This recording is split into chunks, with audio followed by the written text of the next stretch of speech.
What's up, everybody? I'm Richard. And I'm Shawn. And today we are speaking the language of bromance. And Shawn, you have a surprise for me. Oh, Richard. So we have a very special guest today. So we don't do this a ton, but whenever we find cool and amazing people, we like to say, hey, do you want to come on our show? And every now and then we get lucky and they agree to it. Because they've never, ever listened. And then after an hour, they're like, what the fuck did I sign up for? What kind of bullshit nonsense is this? You want me to leave so you two can just suck each other off? And then we say yes. And then they do. And then we never air the episode. But Richard, you and I are both big fans of music. And recently, a band I really enjoy called Smile Empty Soul came out with a brand new album, an EP. And before it came out, I'm like, you know what? I'm going to go through some YouTube and check out some videos. And I see the bottom of the bass player and I see a shirt. And it's got MCD on it, Richard. I'm like, is that a Many Colored Death shirt? Because whenever I see those out, like I think there was a band in, I think Kansas City that wore one too. And it just catches your eye because great band, more people need to know about them. And as it pans up, I see the magical strumming of that bass player from that band and another band that I like. It's like Inception, just blew my mind. Yeah. And so I said, I got to know how this happened. And so we reached out and we got that bass player, Richard. We got from Many Colored Death, Preston. Preston, welcome to the show. How's it going? It's going well. Once again, thank you very much for jumping on. I'm excited to kind of hear the story of how you got to that point, to playing bass in a video for Smile Empty Soul. I hope it's a good story and not like, oh God, I hate that guy. But we'll definitely need to find out that point. But if you want to jump into it, I kind of want to know where your love for music came from, where you kind of started, and let's like work all the way through the journey for Many Colored Death. All right, yeah. Well, first off, yeah, thanks for having me on. Like, I'm excited to be a part of it. Yeah, when you guys first reached out, we didn't really know what to expect. I'm glad to hear you guys are full of the awful debauchery that, you know, most people grow to love these days. So thank you. Oh, I love debauchery. Sound like my kind of people. So just fine. So let's see. Yeah. You want to start from like the tippy top? Like, yeah. I want to learn when baby Preston picked up his first instrument. I want to know how you were raised, a poor black child. Oh man. I can't tan enough for that, man. Let's see here. So I guess it all started with my family. I had like a very hippie, open-minded family, at least from my mom. So the music, and my dad as well. So they're definitely older people. Mom's 60 now. Dad passed away when he was 64. So no, sorry, he was 62. Sorry. But they're older souls for sure. So a lot of Jethro Tull, Led Zeppelin. Yes. Lots of older bands. Pink Floyd especially. Weird bands like what are they called? It's a Beautiful Day. It's a very bizarre, like psychedelic rock. They had like an electric violinist playing and like a dual female-male vocals, and it was wild. Nice. It really opened your eyes to a lot of different like styles of music, you know. So I like to say, you know, mom and dad, because they would just bring in a whole bunch of new stuff, and all new to me, of course, because I'm like this little kid. And then also they would let me listen to the radio and whatever I wanted to listen to growing up. So I remember one of my earliest memories of like singing songs was Black Hole Sun from Soundgarden, and just like being a little kid going, Black Hole Sun. Like, I love that video. That video's so great. It's the lady like drawing the circle of lipstick around her mouth. Oh, it's such good imagery. Whole bunch of wild stuff happening in that video, definitely. But yeah, just having access to the music, and then eventually getting older, and like someone gifted me a guitar at 13, and I was like awful at it. I couldn't figure it out. I played a keyboard a little bit, but really just minor stuff, not even a big deal, just kind of goofing off more than anything. And then one of my friends in my neighborhood like brought a bass over, and I go, what is that? I had no idea. You know, my knowledge of musical instruments was like drums and keyboard and guitar. So not really knowing what bass was in any respect.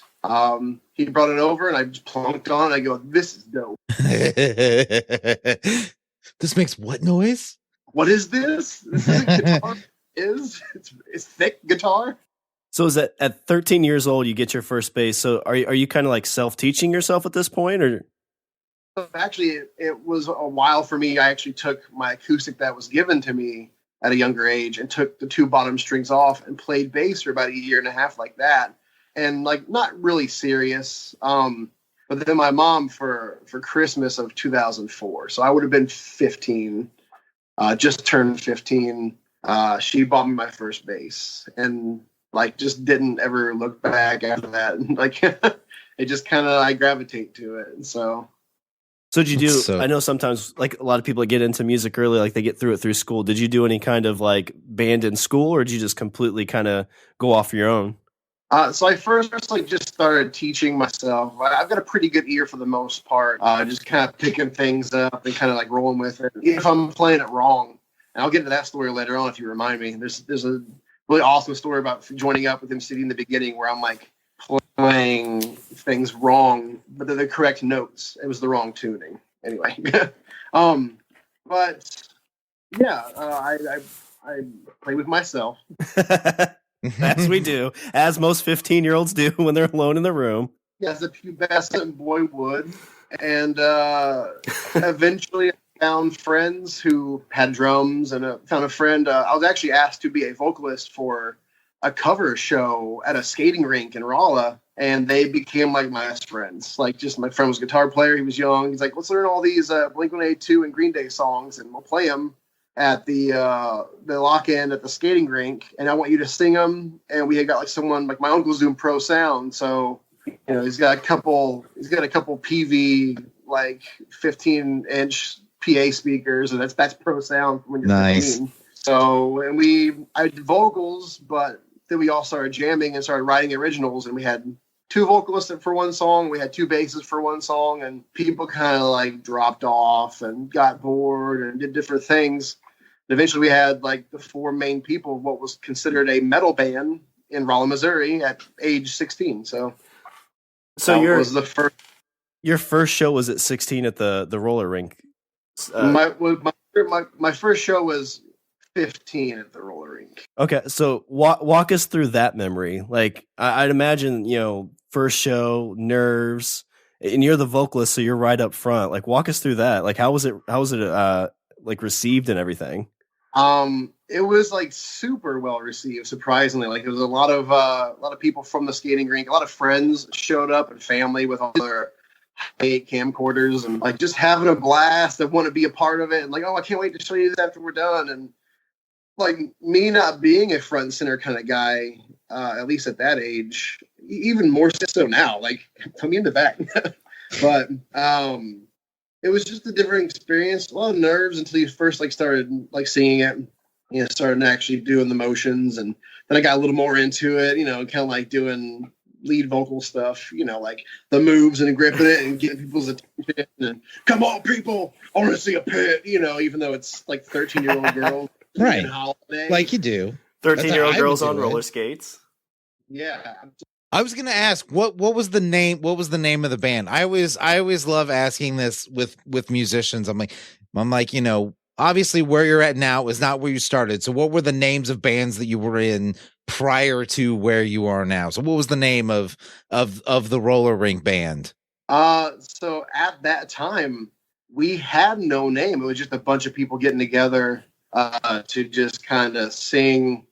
And like just kind of like we had friends that want us to play here. I play guitar and he plays drums, and I'm like, cool, I guess I'll sing whatever. I'll meet these guys and we'll just kind of, you know, see where it goes. But that original show had no name. Nice. After people dropped off and left, the 4 that stayed, we called ourselves Martyr for Hire. Oh, I love it. So. Yeah, and actually, if you have access to like old MySpace, you can find awful pictures of us. Oh man, Tom would like it. Yeah, Tom likes everything. Tom loved it. So after that first show, did you have the bug? Did you know that this is what you wanted to do, is be on stage playing music, or did it take a couple more shows for that to kick in? I think singing was its own weird journey for me. Like, it's not my forte. I mean, I could sing it well enough, but I don't know. I guess being up front and center and trying to command attention is not what I do well with my voice. You know, it's all in my face. It's in my body language. I can get people into it if I'm into it physically, I feel. So it took another show. I had one other show without them, with two friends from St. James, about 5 miles away from Rolla. They wanted me to play bass for them for one song at, I think it was like some kind of school-run talent show. And there's like people who were in the school, people who were St. James is not a very big town anyway, so they kind of let anybody come in and do a talent. If you can like spin plates or yodel, you're going to get on that bill. But I played "Talk Dirty to Me" by Poison. There you go. Yeah. Bass, and they wanted me to sing because the vocalist dropped out last minute. So I had to cram all the lyrics to "Talk Dirty to Me," like maybe an hour before we went on stage. So it was super shaky. I played bass okay, but it was all like combo amps and a 4-piece drum kit. Right. That was muted with duct tape on it. So they got second place, and they took the $25 gift card to Jack in the Box away. So I didn't even get any Jack in the Box. So they weren't really friends. But I think after getting over that and going back to my friends in Rolla and playing our first show as Martyr for Hire really stepped it up, because we had a lot of good supportive friends who weren't afraid to like bust their 2 front teeth out in a mosh pit at a coffee shop. So I love a mosh pit. Yeah, Who doesn't love a mosh pit? You don't get them anymore. Like all the places around here kind of say like, yeah, no moshing. You know. Well, plus I'm over 30 now, so unfortunately, I may not be, but I feel more breakable. Like the last time I was in a mosh pit, like cut my head open and everything, and I was 20. I was 20 then, so I don't know what had happened 10 plus years later. So I guess obviously, Preston, you're in a lot more shows than I get to go to. Is moshing kind of like slowing down as we're on that topic? It seems. I don't think moshing is slowing down. I think people are trying their best to kind of keep it corralled, which is fine. I mean, if you're a venue and you don't want people to hurt themselves, fine. But honestly, the last mosh pit I went to was at Cafe Berlin here in Columbia. Oh, nice. It was a hardcore show, and it had bands from St. Louis, and I think it had some other out-of-state bands, perhaps. And Bardock was there, and I was actually a part of Bardock for about 1.5 years. Okay. And I was there supporting my friends, and that was the last mosh pit I was in. And I'm 30, and I chipped a part of my front tooth a little bit, like a small amount. I go, oh no! Like, is it the time? Like, you hit 30 and you start crumbling in the pit. You can't hold your own. I don't know, but I feel they try their best to calm it down a little bit, or try to keep people in an area. But if you go to a Cannibal Corpse show at the Blue Note, you can't stop anybody from pitching. Oh, no. People on the balcony are falling off the balcony to jump into the pit. So, I mean, I believe it. It all depends on the show and the intensity and willingness to get kicked out, I guess. I think it was a clutch show at Pops. We started middle, right where the pit started, me and my cousin, and right when it did, we got pushed all the way to the back. We're like, yeah, this is where we belong. We'll stay here. We're fine. So it's okay, guys. We're good. You guys have fun. Yeah. I'm gonna watch this from afar. I'm gonna get a. So, Murder for Hire, you guys are going through there. You're doing some shows. What's the next evolution of your music career at that point? So from 2006 to 2009, I was there. So from 16 to 19, roughly. Actually, from 16 to 20, I'll say, because I was a part of it until I moved to Columbia at 20. But just having a blast, going to house parties and having in people's garages and just getting plastered underage. You know how it goes. Writing your own songs and getting better and better. And we had to drop a member and got a new drummer, and he was, even better. And, at a point, I think we wrote an 8-song EP or mini album, whatever you want to call it. And we sold it, and we sold T-shirts, and then like something happened, and our guitarist, my friend Austin, was just like, I'm gonna take a break. This is a hardcore band, kind of like gaining some momentum in St. Robert, about 25 miles away from Rolla. And they're gaining momentum. They've got like a bigger following. I'm gonna go play guitar with them for a while. And he got to go on and play with like For Today, and get to play with As I Lay Dying. Got to play with a lot of big bands. And, nice. Late aughts, 2009, 2010, 2011, around there. So just when that was like still kicking off and doing well.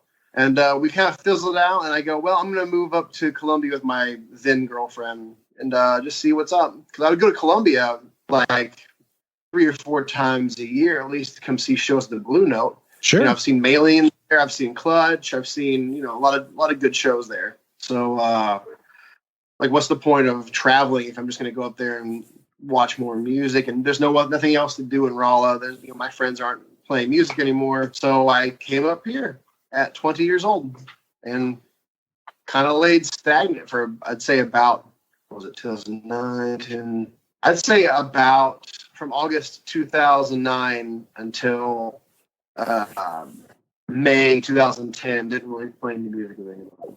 So you're kind of a bassist without a band at that point, right? So what's like, are you just kind of like jamming by yourself? Are you like, I feel like that's kind of like, I don't know, just like, it feels like there should be like a matchmaking website for like the Lone like Gunman. Yeah. Were you wanting Tinder for musicians? Is that what yes, you're trying? Tinder for musicians. That's a great segue if you want me to keep going. Yeah, keep going. Okay. So, it's fantastic, actually. So in between like me moving up here and doing nothing, I kind of like messed around with some recording software I had. And I turned 21. No, sorry, I did not turn 21. Let me backtrack. I was still 20. 19 into 20, and then I turned 21 in 2010. Sorry. So just kind of jamming, hanging out, partying, working, regular life stuff. And I walk into Columbia, a small little guitar shop right off the highway, essentially. And it's not there anymore, but it was there. And I go in, and I just start playing a little bit of bass. And Brent is working the counter. He's doing guitar repairs and doing general sales. And he goes, "Hey, dude!" Like he noticed that I played Tool's Schism correctly, like the actual chords in the beginning of Tool, because he's like, no one can play that right. Nobody plays that right. No one plays it in the right tempo. Nobody plays the right chords. I can see that. Right. And he's like, "Hey, dude, are you in a band?" I'm like, "No, I'm not in a band." So he showed me all this stuff on MySpace and told me to go listen to it, and if I want to, give him a call and I can go try out for his band. But the reason you said the whole like Tinder for musicians is because the rest of the Many Colored Death was somewhat formed because of a Craigslist ad before I joined in. So Craigslist originally was like the Tinder musician field, I found them on misconnections. You were in the guitar shop playing the bass so well. Meet me in the bathroom. Yeah. There'll be a hole. I don't know, that Blue Note bathroom too upstairs. I definitely could see somebody being there waiting for you. Oh man, there's no room in that stall whatsoever. Your knees hitting the door. So I learned the songs, and I kind of like, go back to what I was saying earlier. I learned the songs by ear because all the 4 songs were on MySpace, which was still pumping in 2010, by the way. And we got together, and I started playing the songs, but I was getting disheartened in the beginning, learning them because I couldn't figure out like how was he playing all these notes without like any kind of open notes or any kind of train. Like it felt weird to hit like 4 and 5 finger stretches to make it feel comfortable. And he's like, "Oh, dude, we're tuned a half step down, and then we're dropped even more so. Like we drop it to C sharp." I go, I had no idea what that was. Like in my time in a metal band, we did drop D, and that was it. That was as far as my tuning knowledge went. So he kind of opened the door right there in the beginning. Like, wow, this is a different feel altogether, a different band, you know. So was that the band he had at that point? Was it Many Color Death, or was it a different band at that point? So they were toying with a few names at that point. Originally, it was Brent, and Brent moved here from Texas, and he like, I want to start a little band, start a little thing. So he puts an ad on Craigslist, and Shay answers, our drummer, and then two other guys answer. One guy wants to play guitar, and this other guy wants to play guitar and sing. And they go, okay, cool. So all four of them get together, and they jam a little bit. And it's obvious, like from the get-go, that Brent's a better guitar player. Like it's, so he's like, okay, Brent can play guitar, and what do you other guitar players can play bass? And one guy quickly leaves out of there. He's like, I'm done. I don't want to be a part of it. I wanted to play guitar and I wanted to sing, but since I'm not a good enough guitar player, or I'm not the better of the three guitar players here, I'm out. See you later. So he booked it. So it left Shay, Brent, and then the last guy, his name was Dan. He was the original bassist, and then they would switch back and forth. Sometimes Brent would play bass and Dan would play guitar. But at the time that he contacted me in the guitar shop, Dan was off. He just graduated Mizzou, and he was working as a key grip for like various TV shows and movies. Yeah, he was traveling a lot. He couldn't come to practice. He couldn't, do all. He couldn't be a part of the band, the swing of being in a band. But like he's worked on like the TV show Lost. He's worked on. He did Logan a couple years ago. Oh, nice! So the smoke monster was his fault. Yeah, absolutely. I knew it. And then his newest one was actually Bill and Ted's Face the Music that just came out. Oh, nice. He worked on that movie. He has pictures of himself like hanging out with Keanu Reeves and stuff. It's pretty cool. And like fitting himself in the phone booth. So it's everybody loves Keanu. Who does, right? I mean, rightfully so. Hands up here. I totally agree. Far be it from me to piss off the internet. So yeah, after that, like he just kind of like contacted me, and I kind of just jumped right in, and Dan just kind of said, "Okay, no problem. I'll see you later." He had no hard feelings, nothing. So yeah, and then thus we were formed in like May or June of 2010, around there. Our first show being in July of that same year. Okay, so you guys get formed. You got the lineup set. Did the camaraderie and everything kind of like click right away? And I guess the other follow-up question too, did you guys want it to be a 3-piece band? Was that kind of the idea going forward as well? It seemed like right off the bat, things clicked really well. Like, just getting in there, and we were all pretty chill. We all knew how to laugh and, laugh at our mistakes, which is like a big thing for us even still today. Like if one of us makes a mistake, we just kind of like chuckle and move on, or make a big deal about it and laugh about it. It's all the process, making mistakes on stage or in the studio or at practice.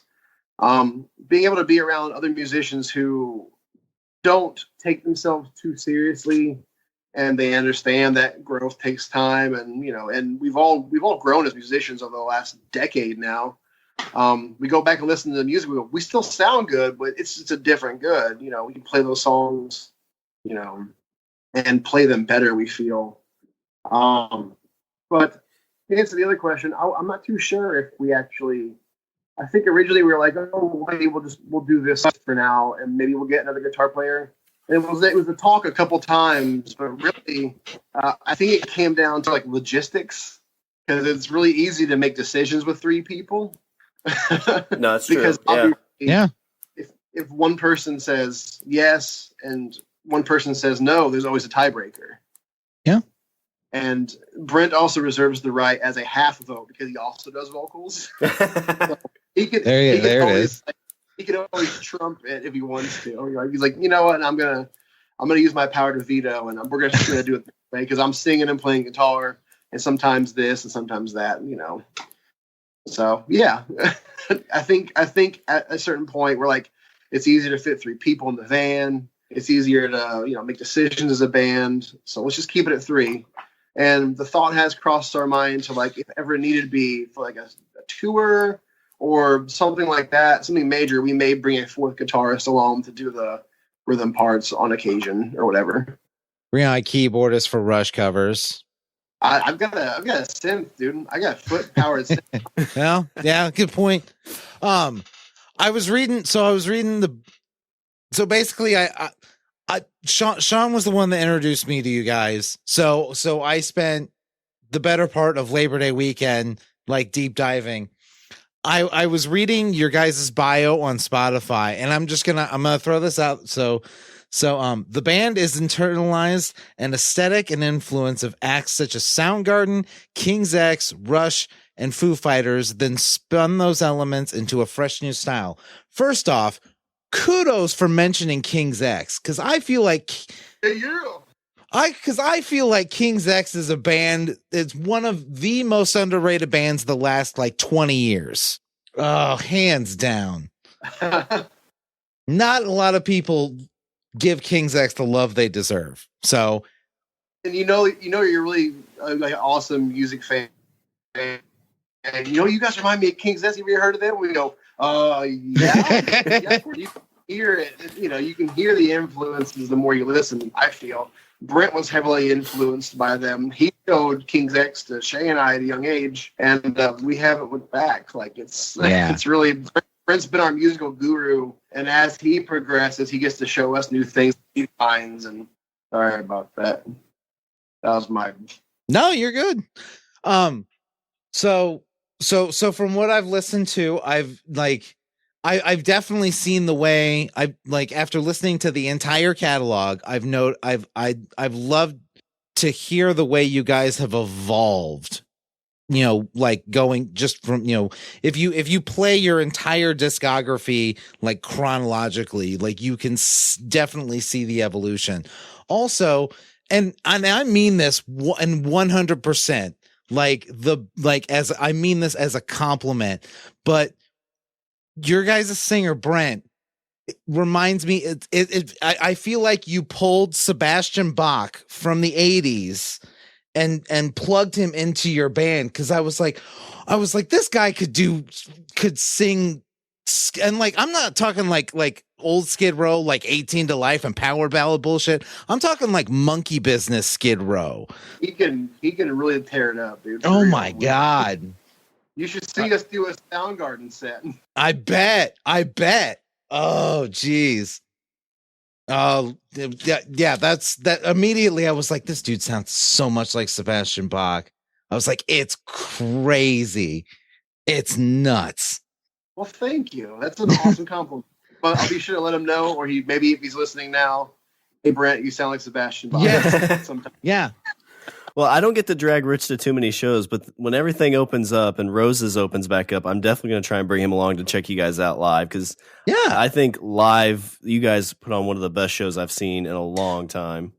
That's the other impression I got from watching things on YouTube. And that's the other compliment I want to make is that I feel like you are trying to single-handedly bring back the thematically conceptualized music video. Yes, I love to get to this point. Like the music, like the stuff on YouTube, they feel like music. Like I feel like I'm watching MTV from the 90s. That's what it felt like to me. Short movies. Yes. And I was like, this feels like it feels like I'm watching a music video from MTV when MTV had music videos, and it made my heart feel good. Thank you. Awesome. Yeah, some of my favorite music videos are thematic. So, I mean, we just said, hey, let's just do this. Like, well, it'll be too long. Like, no, forget it. It's the music video. It's fine. Yeah. Give some context. Enjoy yourself. At this point, it's YouTube, so it could be 20 minutes long. As long as it's good content, people are going to watch. Exactly. So I guess I'm kind of curious. Like, I know Dummy and The Sieve is the two that like I love, because you have the taco competition, which is amazing. Like, when I first saw that video, like it's like, okay, even if I don't like this music, I'm a fan, but I love the music, so it's just the extra on top. So walk me through kind of like what's the whole process there of, you know, coming up with the idea, getting it filmed, because like you said, these are mini movies. Yeah. So it's a lot of like sitting down and going, I really want to make a music video. Yeah, me too, but we don't have money for it. So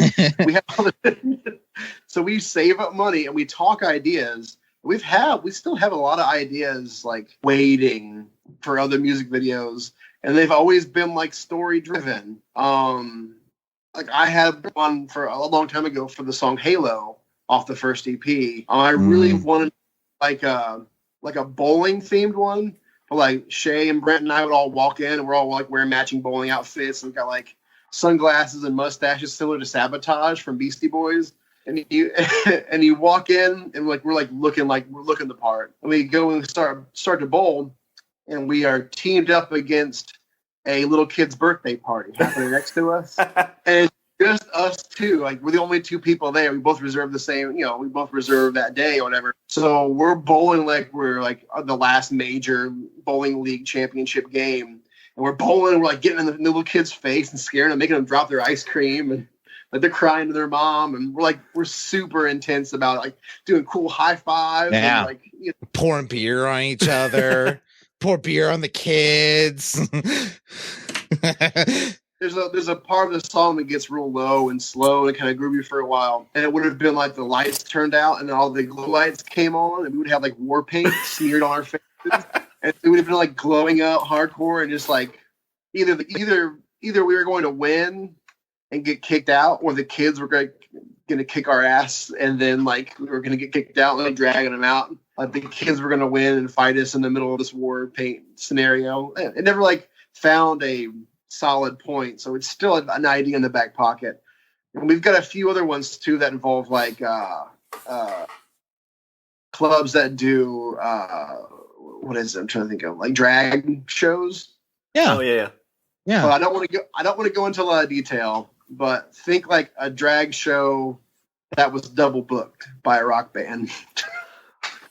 No, I like it. I like that idea. Yeah. Like trying to one up each other, kind Oh, of. I love a good drag show. Yeah. No. Yeah. So we've. That's another one we've got. And we have a bunch of ideas, and yeah, just not enough money to do them all right now. But when we do.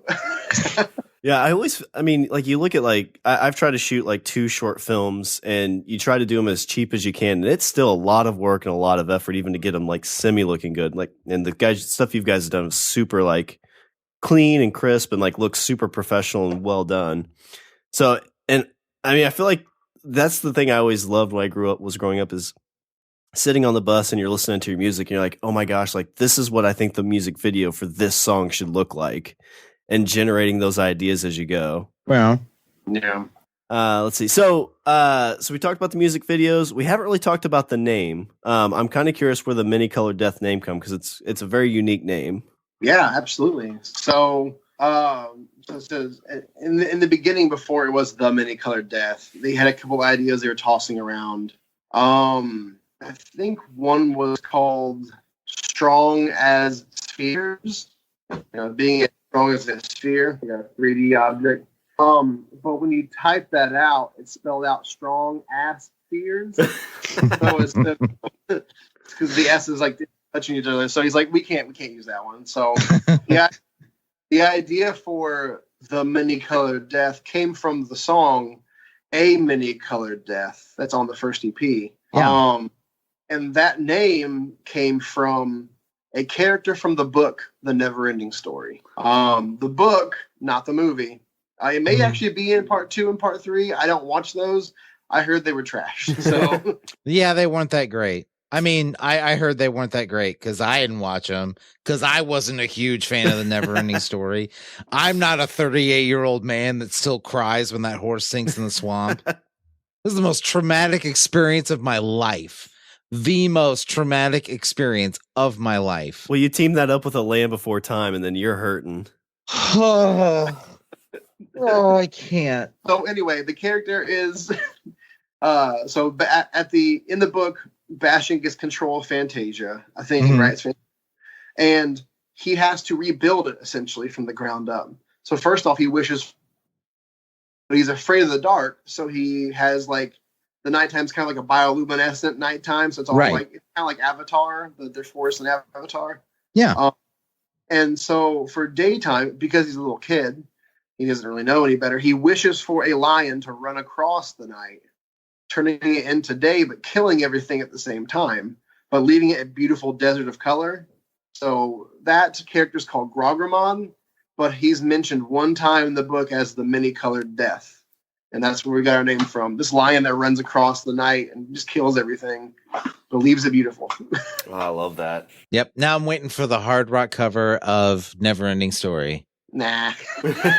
Yeah, never say never. We might be there one day. Never. Anyway.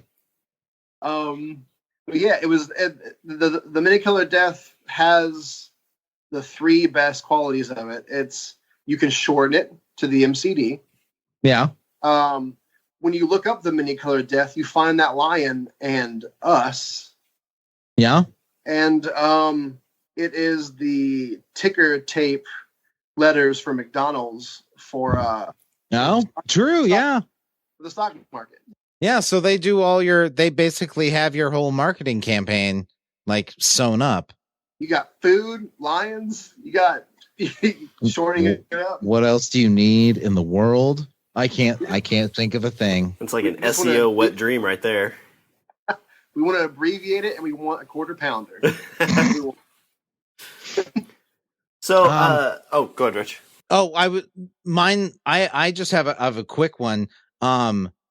Do you, as a bassist, do you embrace or shun the bass player memes on the internet? Because there's a lot. I love them. Keep it coming. Most of them are true. So most of them are true. The singer has two girls, the drummer has a girl, and then there's the bass player who's just kind of hanging out. I've got my friend. My friend Broughton. So over the decade of the many-colored death, I know you guys have really cleaned up a bunch. I think this past year is it the Mid-Missouri Rock Awards, or is it just the Missouri Rock Awards? The Mid-Missouri. Mid-Missouri. No, Missouri Rock Awards, Mid-Missouri Rock Awards. I think it's interchangeable. So I'm kind of curious about the achievements there. And I'm also kind of curious. I know I haven't caught up to it recently since everything kind of happened, but you guys were trying to get it was the Pops Point Fest stage. And then just kind of some other bands and stuff that you shared the stage with. Yeah. So that was how am I going to answer that? Sorry, I got sidetracked. There's like three questions there. Yeah. What was the first question? All right, so the first question. Slow it down. I just get buddy. excited and want to give them the floor. You're so pumped. I can see it in your face. So the Mid-Missouri Rock Awards, you guys kind of cleaned house on that this year. Kind of walk me through everything that happened with those Rock Awards. So those Rock Awards they're a lot of fun because it's like a big family reunion you get with all the bands that play shows here and there, and you get to see once in a while, and you're friends with all these people because you've gone to their shows or you've played shows with them, or you want them to succeed so bad. And what makes the awards special is not only is it a family reunion, but it is voted on by musicians in the same group. So everybody that's there are the people that vote for each other. So I vote for people in every category. Brent will vote for people, Shay will vote for people, and then all the other bands will have their own votes as well, from the nominations, which are nominated by people in the community who get to watch these bands, who own venues, who are promoters themselves, So it's a lot of fun, and the awards are nice, but it doesn't really matter. Like I think at one point we were like, we won a lot of awards, and we felt a little. We feel good about it. We're glad we did. We're glad we were getting recognized, but at the same time, we kind of want to uplift other people. So I was like, let's just volunteer to host as a band, like a band entity. Just show up, host, read the things, however it goes. But yeah. Who knows if it's happening this year or not? Probably not. It's okay. It's just a big family reunion where I get to get drunk and make a fool of myself in front of other people. So, and we always end up, like, for the most part, we always end up dressing alike. I think 2018 we dressed up like cowboys. No, sorry, 2017 we dressed up like cowboys. I had like a bolo and we had a Stetson hat. I wore like a Canadian tuxedo. Oh. Then last year we all wore like early 90s b-boy style, like Boys to Men. Yeah. We all matching 90s block cardigans. You can find pictures. We all had like it. It was nice. It was really nice. We had bow ties and bright gold shirts. And yeah. A lot of cool pictures of that. You should look like Buddy Holly Weezer. That's what I'm picturing in my head. Yeah, a little more stylish. Yeah. A little more class. Well, you guys are pretty on point with your outfits because this past Halloween show, you guys dressed up as things inspired by the other bands playing, which I thought was super clever. Yeah, Halloween's a big one for us. We have a lot of fun with it. We've dressed up like characters from Star Wars, or I was what was it? Gosh, I can't think of it. Oh man, the guys that are in the sand that have like the clubs and they have the weird masks. The sand people. Yeah, the Tusken Raiders. Tusken Raiders. Yeah. Tusken Raiders. There we go. I mean, I can say sand people, but it's Tusken Raiders. Well, that's what Obi-Wan called them. I'm not quoting the movie on that. And then Brent was Han Solo and Shay was I think she was like Obi-Wan or Luke. She had like a green saber. I think Luke Skywalker. But nice. We showed up to play Roachport like that. And a long time ago, Shay showed up in like a biohazard suit with a bag of like blue rock candy to look like Breaking Bad. Yeah. Brent showed up like a Black Swan ballerina character. and I showed up as Dr. Roxo, the rock and roll clown. Oh, he loves cocaine. I didn't know if you knew that, Shawn. Dr. Roxo loves cocaine. Yeah, go look up those pictures because those are fantastic too. So we definitely love anybody dressed up as Dr. Roxo is fantastic. I don't care who you are. I will put money on the fact that is the best cosplay that anyone's ever done of Dr. Roxo. I will put money on it. I will. Yeah, I take that bet. Go look. You should. I love cocaine. Fantastic. I'm super proud of it. I wore it twice. And then I let my friend borrow it, and then he got arrested in New Orleans. And the police have it in some kind of evidence locker. They probably saw him, and they're like, that guy's got cocaine on him. That was the dead I giveaway. know he does. It was an unrelated incident. He just so happened to have the costume in a briefcase. Mm-hmm. Yeah. You know who Dr. Roxo is, Shawn, right? It's basically like if you took David Lee Roth and put clown makeup on him. That's the whole shtick. It's from a show called Metalocalypse. It's a great show, by the way. I don't know why you're not watching it. You'd love it. You would absolutely. You would. I think I've seen like part of the first season. They just canceled that, didn't they? Like they canceled it back in like 2000. It hadn't been on for a while. Okay.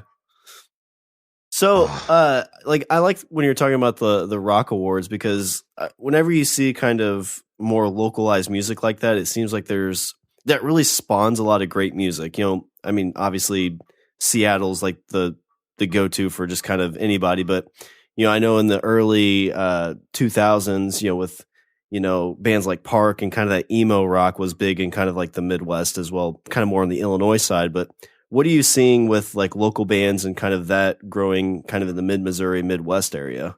For a while there, it was kind of like plateauing and kind of decreasing a little bit. I don't want to put any. I'm really bad with like certain years on that. You just gotta trust me. For a while, we're seeing a decline. We're like, there's like not a lot of rock bands, or a lot of people are like leaving, but it's really started picking up. I'd say last 5 or 6 years. You see more rock bands. You see more like camaraderie. More people coming to shows. More people invested in the music scene. Being in a college town, you see people who show up. They go to school. They want to leave for the night, and they want to go out and like party at a club, you know, and go listen to a DJ and get drunk and try to get lucky. Sure. You don't see a lot of college kids investing their time and energy into a local scene, especially in a college town. Unfortunately, it does happen. it does happen for sure. But for the most part, they just kind of want to go to school and then go and party with their friends, not invest their time and go and help a band out, which is fine. I mean, it's whatever. To each his own. I'm not mad, but I feel that pre-COVID, of course, there's a lot. I mean, and even now, we're still helping each other and rooting for each time. Lots of camaraderie, lots of band family, band fam, I would call it. And it's just good to have those people. You find certain bands, I'd love to play a show with them. Like, for instance, Don't Mind Dying. I've got their shirt on right now. I'm a huge fan, I've got to sit in on a couple of their shows and play bass for them a couple times, and they're just great people, A lot of people in the area like that. So it's definitely grown, I feel. Do you feel that just kind of grown from more bands picking up their instruments and actually putting on shows? Kind of Rosie's does a great job of getting people in. The Blue Note, for a while when we had the rock, I think Columbia's biggest issue is there's not really a true rock station. So there's not really, because when I first moved up here in 08, there was it 105.9, I think it was? 100.1 The Buzz. Yeah. And so the Blue Note would always get a decent rock band, and there'd always be a local cover, or at least a decently a band close by. And once that stopped, Blue Note stopped having big bands coming in, and I felt like there wasn't much really there. And I feel, unfortunately, I think for the masses of people to find bands, it's well, I'm going for this band, and then the opener you discover holy cow, this is my new favorite band. Yeah, absolutely. Yeah. I think the lack of rock centric station has been kind of detrimental, but I think if you can get your friends to have good shows and show their fans you and you show them your stuff and back and forth, and then you can take that. We've taken this in February. We have friends from the St. Louis area, from the Springfield area, and from the Kansas City area. We did a little 4-city stint. We called it a series. And we all headlined our own city, essentially. Nice. Really we called it Grind Site 2020. It was in February. And we played the St. Louis crowd. It was more like Illinois, kind of in Illinois a little bit, but still the band called Inner Outlines. They're from, I can't think of where they're from, the exact town, but from there, the next day we went to here in Columbia. We played all 4 bands, and then we had one more band from local open for us. And then the next weekend we played Kansas City, and then the next night after that we played Springfield for a total of all 4 bands, getting to play all 4 cities within 2 weeks. And I think it does a lot for someone who can go out and play to a good crowd, or play for my fans for a little bit. Show them what you've got. We'll push you guys. We'll push it in our town. You push it in your town. And that's a really good example of, trying to help each other out in that sense. Is that something that you guys kind of help try to push to kind of build that, or is it just kind of grown organically? Without trying to sound without trying to humble brag or anything, it takes everybody to push their own way. And I think being around here for a long time, we have, we're definitely up there. We're one of the older bands in Columbia, or we're well established. Let's not be older. Let's just say, we've definitely been here for a while, and we keep finding people who haven't seen us. So seasoned veterans. Let's go with that. I like that. I just like the word seasoned. Let's just say that. Well seasoned. Well, and that kind of leads me on my next question then. So you guys have been around for a while. So what's some of the stages you've shared, some bands that you've shared the stage with? Oh man, I think one of the first big ones we did when we were still young was Helmet. Helmet came through, played Rose, and we got to open for Helmet, which was really cool. We've played with Local H a couple times when they've come through. We've got to play a band called Cavo. They're from St. Louis. They had a couple hits on the radio. We've played with a lot of regional bands that are pretty big. The names kind of escape me, but the biggest one we did was Chevelle. Chevelle asked us early on to drive down to Tulsa to play the Brady Theater on a Tuesday night, and then the next night play Columbia with them. Nice. So we got 2 nights with Chevelle and get to hang out with the band and just kind of like feel like we were there already, like got on that same tier because everyone loved it. We had people in the back when we were loading our gear up, like cheering on our autograph and didn't know who we were and nothing. We had to have a guard with us. Oh, nice. Like, what are you doing here? He's like, I'm here to make sure. I'm like, security? What's a security? Yeah, it was wild. We made a lot of good fans that night. But yeah, and then I think the last one we did was actually Smile Empty Soul came through again last year, I believe, 2019, and we got to play with them, and it's just good to see friends and whatnot. So. And I guess that kind of leads me up to my last question, what kind of spawned wanting to discuss with you a little bit. So seeing you in the Smile Empty Soul video, I'm kind of curious how that came about because that just kind of like caught me off guard. It kind of caught me off guard too. So I was just hanging out and I get a message from my friend Wes Ince. He was in a band called Rev Nation from the Jeff City area, and they've since disbanded. But he texted me, "Hey, dude, I've got a friend looking for a bassist who's willing to go on tour, and it's a paying gig." I'm like, "All right, well, who is it?" He's like, "Well, it's Smile Empty Soul." I go, "Really? Like, are you kidding me? Like, no, really? Like, no, like, honestly, like, who is it though? For real? Yeah." He's like, "Smile Empty Soul looking for a bassist." I go, "Okay," and I look into it, and he like gave me the dates. I'm like, I can do that. And I look into it, and their previous bassist at the time was Mark Young from Head PE. He was the guy. Yeah, he was the bassist from Head PE. Yeah, that's taking me back. Oh wow. He actually recorded he was with them for a little while. He went on tour with Shawn, like doing some acoustic stuff with a bass accompaniment. And he recorded their last album, Oblivion, the one that I ended up doing a couple tours with. So Wes turns me on to Juan Ibanez, and Juan Ibanez is like the videographer / friend of Sean Danielson, the vocalist and guitarist of Smile Empty Soul. So and Juan, fun fact, he did our last video for Drown. We got to hang out with him again. He did both the videos that I did with Smile Empty Soul. That's why. So I talked to Juan a little bit, and he kind of like talked me through it. He was like, "I'm going to give you Sean's number. He's going to talk to you in person, and he was like the liaison kind of a guy." Mm-hmm. So I ended up talking with Juan. Juan's like, "Cool, I'll pass you on to Shawn." Shawn calls, super nice, super professional, real chill, laid back. And he's just like, "Yeah, if you just make sure you don't like screw up on the road, like just don't do something stupid and we'll be fine." I go, "Deal. I'm stupid enough, but."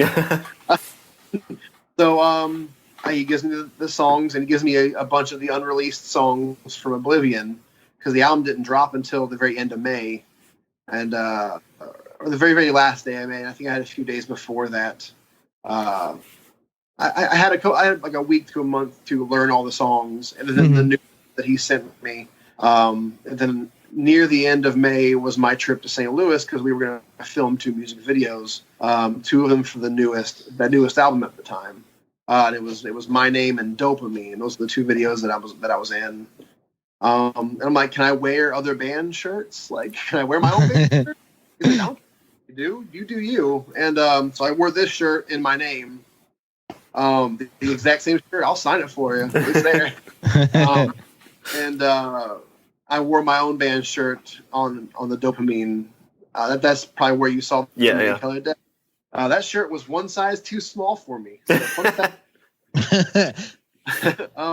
No, it wasn't. You were just showing off your ripped self. Just yeah, like sucked in there like a thing of biscuits. Yeah, it's like typo negative, where everybody's just like jacked. But yeah, it was a blast. It was like 14-hour days each day in the middle of a warehouse in St. Louis right before June, where we filmed both those videos. And then after we filmed the video, we practiced for an hour and a half as a band. And it was me and Shawn and Victor Rivas from Hurt. He was the drummer for Hurt for a couple albums. Okay. Maybe even more. And then he joined up with Smile Empty Soul after Hurt stopped being a band. But he's in St. Louis. He's a super cool guy. He works for a company called Coda that kind of rents backline gear to different bands who are like touring or whatever. So he's doing that. Shout out to Victor. And then I also met Fonz, the tour manager. So total, it was 4 people on the road crew on the road. And so that next night after filming, I think it was after filming Dopamine. Oh, no, yeah, after filming My Name, that was the second video. When we practiced, we got to sleep, and then the next night we played our first show at a food bar right there in St. Louis. So, yeah. Nice. So was there any kind of like big things you learned from that? Because I guess how long was the tour that you were on? Was it just more in the Midwest area? Or did you kind of go coast to coast? Yeah, so the first one was June 2018. It was pretty much the end of May, actually until the end of June into July. It was essentially started in St. Louis, and I'm trying to remember where we went from there. It was kind of a whirlwind. It went northeast, so through Ohio, through I can't think of all the smaller towns that we ended up like going through. It went all the way up to New York and Long Island, and then it went down to North Carolina, and we hit Memphis, Tennessee. We hit down to not Nashville. Was it? What else am I thinking of? There's a whole bunch of different little. We went down to Mississippi, Louisiana. We kind of like went up and then down the eastern coastline, but not into Georgia, not into Florida. Nothing super southeast. Mm-hmm. Just kind of curved up and into Texas, and we ended at Trees in Dallas, in the Deep Ellum section. Like a really awesome venue. I think Kurt Cobain like punched somebody. Oh, nice. It's on like video. Like that's what's made that famous. Is like I was gonna say the name sounds familiar, but I can't. Yeah, very famous. It's a really cool place. And I did learn a lot from that tour. Got to see a lot of cool things. What's that? The dude that does all the Tool artwork. I can't think of the actual like. Oh God! Sacred Mirrors. Something Hall of the Sacred Mirrors, or I can't think of what it's called. It's in New York, and we was on during our day off. We just went and like checked out this dude's property, and he had crazy, awesome artwork. A lot of like very, very Tool heavy. Yeah. Cool with artwork. So really neat to kind of just be in his house and just kind of like hang out and see him trying to sell his wife's paintings under his name. Oh, that's rad. You can tell his wife's like, look, honey, like I want to be famous too. You need to put your paintings in your store.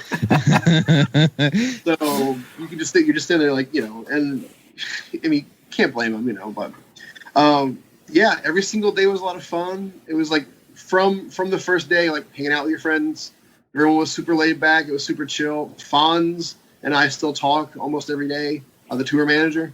Oh, sweet. And we're just good friends. I still text Shawn once in a while just to say, hey, dude, good job on this. I really like this song.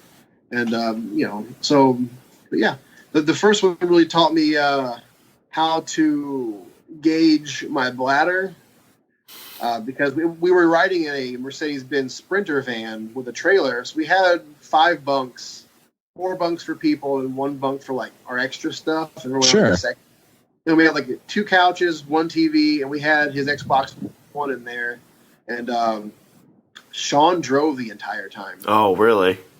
Oh, he would play a show, and then he would drive to a truck stop where we'd sleep, and then he would drive again. And these guys knew how to. It's called smoking tough, I guess is what they called it.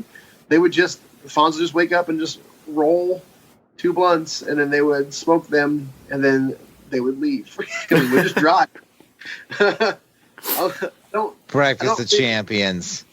I don't really partake, but yeah. So the second tour that I ended up doing with them was in September, and it was all West Coast. So I got to play like I got to play in places where my family could see me. I got a lot of family out west on my dad's side, brothers and sisters. Dad was kind of like a Johnny Appleseed. He just kind of went everywhere and just spread his seed in every different state. And so got to see some family. I got to play at the Whiskey Go-Go.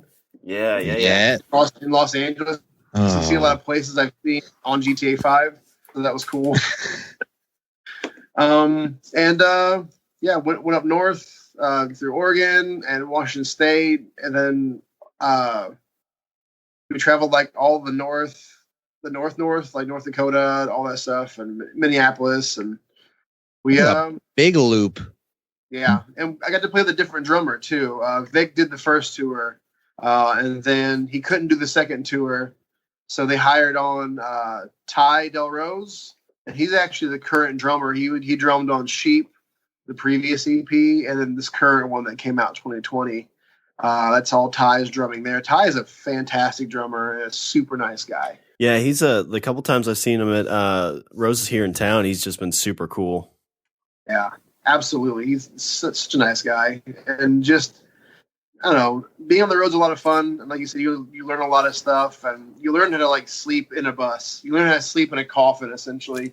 Yeah. The roof is like this close to your face, and you just couldn't be happier. Really, it's how it is. Like I want to be back on the road whenever we can.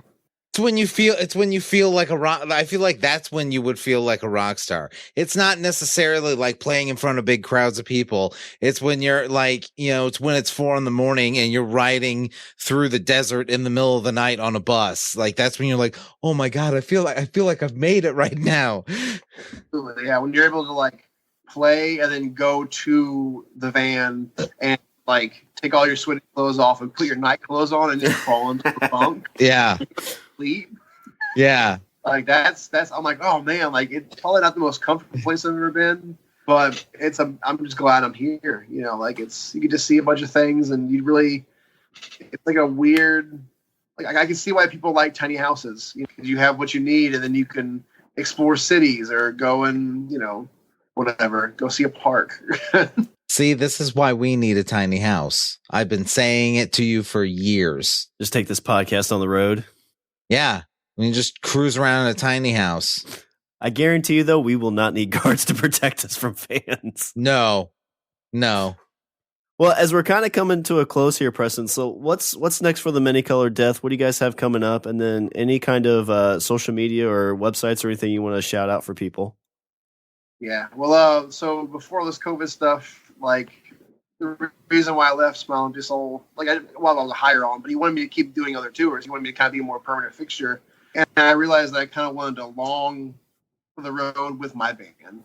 I can be out and play other music, but I'd rather be on the road playing MCD stuff. So we got ourselves a van last year, and we have our trailer already. So that's like the first step for us. Not as cozy as the Sprinter was, but it's good enough for us for now.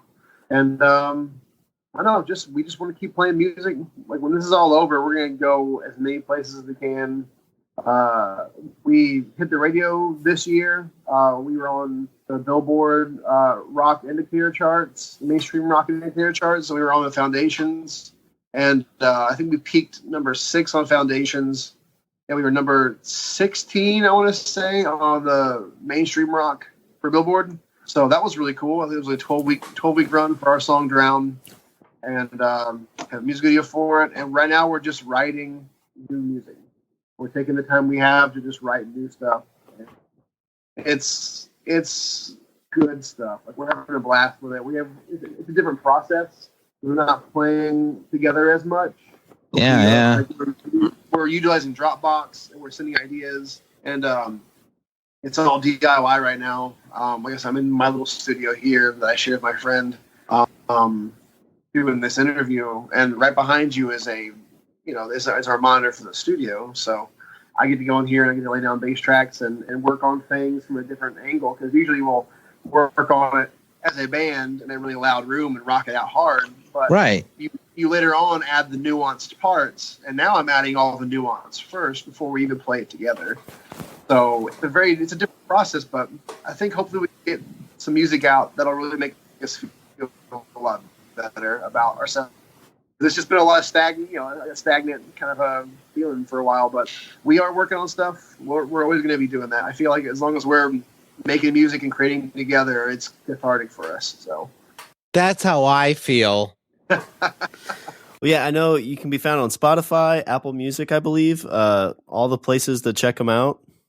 Literally, definitely Spotify. We're on Instagram. We're on YouTube. Literally, look up The Many Colored Death. You'll find us anywhere. Watch the videos on YouTube, people. 100% guarantee you will not be disappointed. Yeah, those are our babies right there. I love them. Creating things, so. Yeah, and my cousin is a huge fan of your guys'. I think Shay actually gave him one of your demo tapes outside of a 10-year show at the Blue Note. And so he wanted me to ask why Charlie the Demon Slayer doesn't show up in any of the normal albums. Ooh, so Charlie the Demon Slayer was a song that Brent kind of had, and we brought it in, and we played it during live shows, and we recorded it one time, actually for that demo that I guess your cousin has. I think that was our own recording, and he actually had a previous recording done as well. We had a single come out for Dummy, the video with the where we're having like the sleepover, and on that single had Dummy before the album came out. Then it had a few other B-sides on it, and it included a different version of Charlie the Demon Slayer on it. From his original band back in, I think it was in Texas. He wrote that song. We played a little different, of course, because artist integrity. We kind of change the things as you see fit. But it was on. It was actually found on our second EP. Also, the actual release of it was on "Falling Farther From You," the 5-song EP that we released. I think we made 200 copies of it, and we just didn't make any more. But it's online. You can listen to the recording online. Yeah, it's on Spotify. There you go. Nice. See? There it is. All right. Well, Preston, again, thank you very much for joining us. Is there anything else you want to throw out there before we toss it into Richard's closing thoughts? I just say just keep supporting local stuff. They always say like every big band was at some point a local band. Don't be afraid to get out there and talk to people. Let them know how you think and feel about things. It helps us on our side of the creative process, and it helps you because you get to talk to somebody about how you feel. I don't know, just go be good people. Wear a mask so we can go out there and play shows, and we don't keep losing our venues. Go stream our song "Drown" on Spotify. We're almost at like 75,000 streams, so make that 100,000 before the end of September. I dare you. Yeah. Yeah. I can't close any better than that. I think that should be the closing thought. Support your local music, support your local venue, and wear a mask. All of those things. Do all of the above. I want to hug my friends again. Me too. Go out and check on your friends. All right, well, let me tidy this up with a little bit of housekeeping. Visit our website, we're languageofbromance.com. You can follow us on Twitter and Instagram at languageofbro. Email us at bros@languageofbromance.com. And if you want to take that bigger step, you can join our Patreon accounts and support us just like Wendy and Aaron. You guys rock a lot. All right, well, is there anything else before I close her out, gentlemen? I'm good. I'm good. All Thank right. you so much, guys. Thank you. Well, that's all the bromance for this show. I'm Shawn. And I'm Richard. And I'm Preston. And remember, don't be a why. Be a why. A why not. Thanks again. Nice.